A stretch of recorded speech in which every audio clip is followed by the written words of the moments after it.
Welcome, deep divers, to another journey into the profound. Today we're diving into a question that only seems to grow more urgent with each passing year. What truly defines humanity? Yeah, is it like our thoughts, our actions, or is it something deeper, something like empathy? Exactly.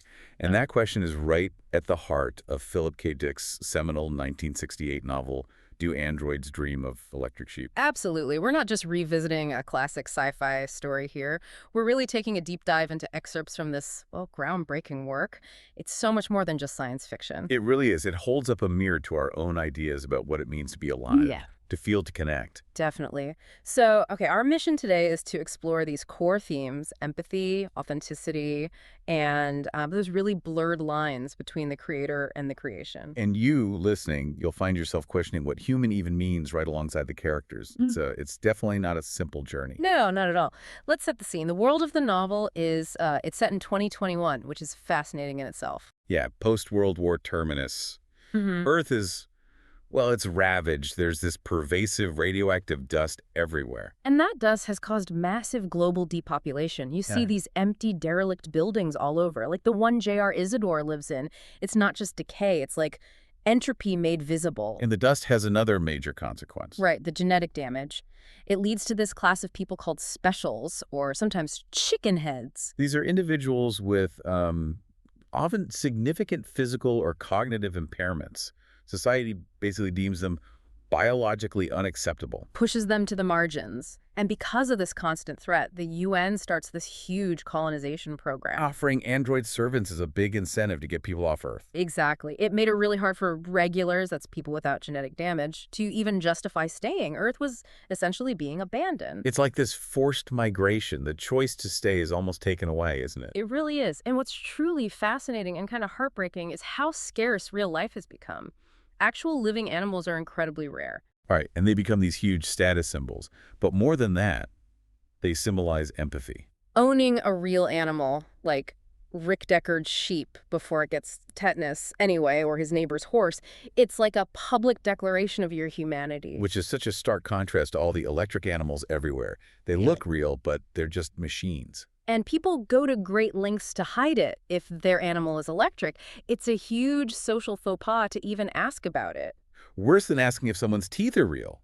It's all about keeping up appearances in this dying world, pretending you still have that connection to genuine life. And that struggle for authenticity, it even extends to emotions. We have the Penfield mood organ. Ah, yes, the mood organ, allowing people like Rick Deckard and his wife, Iran, to just dial up whatever emotion they want. Iran even schedules, what is it, a 6-hour depression. Yeah, self-accusatory depression, because her previous mood setting stopped her from feeling the emptiness of their deserted apartment building. She calls it an absence of appropriate effect.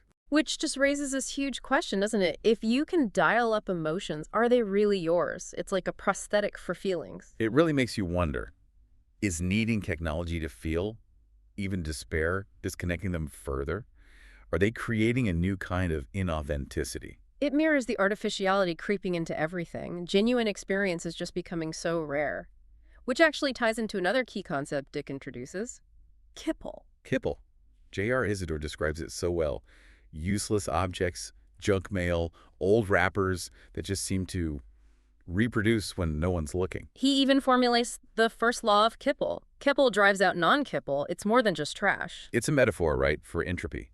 The decay that's taking over everything, the apartments, the whole universe, Isidore thinks. It's the physical sign of the world's decline, mirroring the emotional and spiritual decay. It's entropy, you can see. So in this world that's literally falling apart, consumed by kipple, where do people find any kind of solace or connection? Well, that brings us to Mercerism. The central religion, if you can call it that. It is, for the humans left. It involves using an empathy box. Right. And through the box, they fuse their consciousness with this figure, Wilbur Mercer. And share this collective experience. Climbing a hill, getting hit by rocks, feeling this collective suffering, but also collective joy. It's a literal shared journey. But it's technologically induced, isn't it? Yeah. Can empathy generated that way be truly organic? That's the question the book keeps asking. But regardless, this fusion does foster a sense of universal empathy. It connects people across Earth and the colonies. And it's meant to reduce crime, keep some sense of shared humanity going. And for someone like John Isidore, the special we mentioned, who feels so isolated, Mercerism is vital. It helps him cope, gives him a sense of worth. He often seems to grasp its deeper meaning, even the contradictions. It really highlights that fundamental human need for connection, even if the source is, well, technologically mediated. It's their anchor. It forces them to feel together, suffer together. It's presented as the core of being human.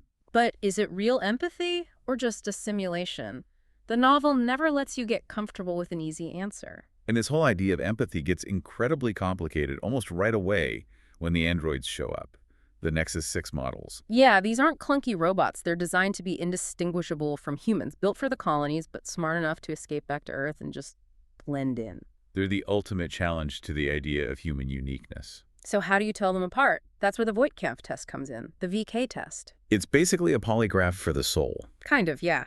It measures involuntary physical responses, blushing, tiny eye muscle movements to questions designed to provoke an empathetic reaction. Especially questions about cruelty to animals, which seems to be the key differentiator. The theory is humans have this automatic, visceral, empathic response that androids just can't replicate. It tests the soul, not just the intellect. And Rick Deckard, our protagonist, he's a bounty hunter. His job is to retire, basically, kill these escaped androids. For bounty money, yeah. And he initially justifies it by thinking of them as solitary predators, lacking empathy. Dehumanizing them, essentially, so he can do his job. Yeah. A classic coping mechanism. But that neat worldview starts to crumble pretty fast. His moral compass gets seriously challenged. Which leads us to Rachel Rosen. Ah, Rachel. Such a pivotal character. She's a Nexus 6, straight from the Rosen Association, the big android manufacturers. And when Rick first tests her, she's presented as human, but with this weird upbringing on Cylinder 3. Right, and this background is used to explain why she fails. The VK test showing a flattening of affect, a reduced emotional response. It's a setup by the Rosen Association. They use her to argue the test isn't reliable, that it might flag humans as androids. Basically PR to protect their Nexus 6 line. But Rick, he persists. He doesn't buy it completely. He retests her. Using that incredibly shocking stimulus the briefcase supposedly made of genuine human baby hide. Ugh, yeah. And that finally gets an undeniable android response from her, though it's delayed. It confirms she's an android, yes, but it also shows just how advanced she is at simulating human reactions. She almost beat the test. But here's the twist. Rachel's real purpose, her hidden function, is much darker. She's not just a test case. No. She's designed to observe bounty hunters, learn their secrets, and then emotionally retire them. Oh. By seducing them. She knows that any hunter she sleeps with never goes on killing Nexus 6 androids afterwards. It's psychological warfare, undermining their conviction, their ability to do the job. Exactly. It's the Rosen Association's long game. Protect the current product, sure, but also pave the way for the Nexus 7, a generation they hope will be completely undetectable, blurring the lines forever. So she's actively fighting back, attacking the very core of human certainty about who's who. The lines just keep getting blurrier. And this struggle plays out vividly as we see these shifting realities impact everyone. Remember John Isidore, the lonely special? Yeah, he ends up encountering 3 escaped Nexus 6 androids, Pristrat, who looks disturbingly like Rachel. Ori Beatty, and Irmgard Beatty. They hide out in his abandoned apartment building. It's a strange, almost perverse community, the empathetic human outcast and these sophisticated, seemingly emotionless machines.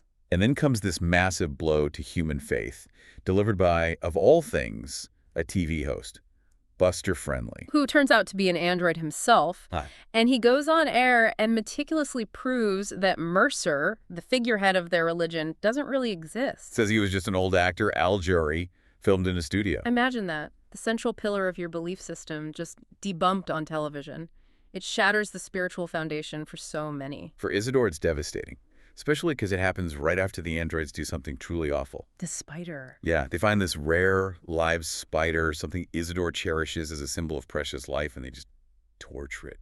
Cut off its legs right in front of him, casually. That senseless cruelty, combined with the Mercer expose, it's an attack on both his faith and his basic empathy, leaves him completely lost. It's just brutal. But then Isidore fuses with Mercer again, even after the expose. And Mercer actually admits he's a fraud. He confirms what Buster Friendly said. Right. But he also says, I will never stop searching for you. It's this incredible paradox. Can a known fraud still offer a genuine connection? Dick seems to suggest that maybe The truth of a belief lies more in its function, its ability to connect people, than in its factual basis. It's a really deep, maybe existential take. Does the experience of faith matter more than the literal truth? And what about the androids? Do they have their own kind of connection? Well, they stick together, they rely on each other for survival. There's a friendship there, of sorts. But as we saw with Isidore and the spider, it seems more like an intellectual understanding, doesn't it? Yeah. Not that deep emotional acceptance or empathy humans seem to have, or at least strive for, via Mercerism. It's pragmatic, maybe, driven by need, whereas the human connection, even the simulated Mercerist one, is meant to be deeply felt. Okay, so we've got this decaying world, this hunt for artificial life that's questioning everything. Now let's focus back on Rick Deckard.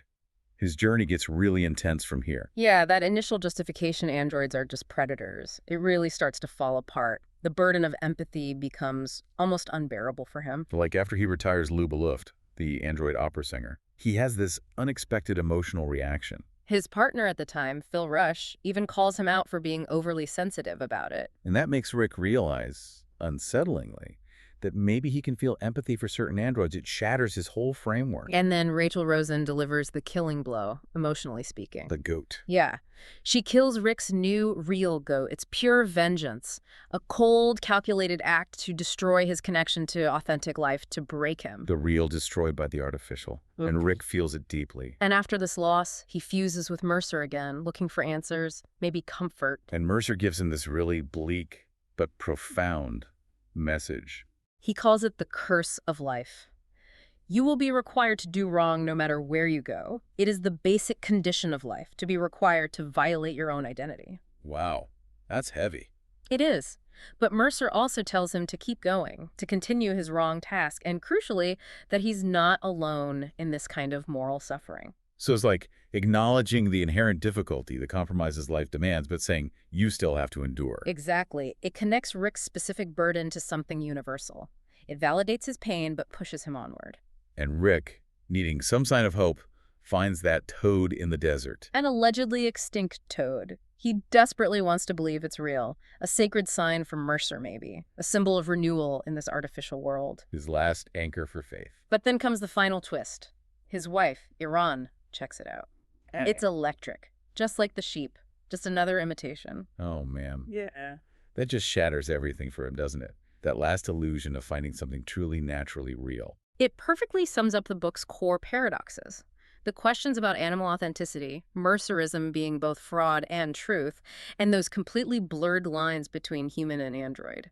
Dick just keeps forcing you to question everything you think you know. And Rick's journey transforms him. He becomes that unnatural self Mercer talked about, forced to violate his own identity. Starting as a hunter of the artificial and ending up completely entangled with it himself.